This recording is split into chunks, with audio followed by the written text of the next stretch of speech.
Hello, welcome to Happy Spark Tales. Naaman Syria సేనాధిపతి గొప్ప వీరుడైనను కుష్ఠరోగి అయినవాడు. ఇశ్రాయేలు దేశంలో ప్రవక్త ఎలీషా అతన్ని స్వస్థపరచగలడని ఒక చిన్న బాలిక చెప్పింది.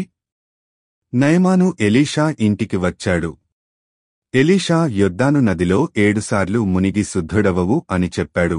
నయమాను మొదట కోపపడ్డాడు, కాని చివరకు విని 7 సార్లు యొర్దానులో మునిగినప్పుడు అతని శరీరం చిన్న పిల్లవాడివలె నిర్మలంగా మారింది. ఆయన యెహోవా దేవుని మహిమను ఒప్పుకొని ఎలీషాకు బహుమతులు ఇవ్వాలనుకున్నాడు. కాని ఎలీషా వాటిని తిరస్కరించాడు. ఆ తర్వాత ఎలీషా సేవకుడు గెహజీ తప్పుడు మాటలతో నయమాను వద్దకు వెళ్లి బహుమతులు తీసుకున్నాడు.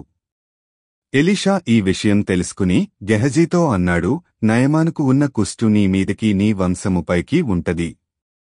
అక్కడే గెహజీ శరీరం తెల్లగా మారి కుష్టు వ్యాధితో నిండిపోయాడు. ఈ వీడియో నచ్చితే లైక్ చేసి సబ్స్క్రైబ్ చేయండి.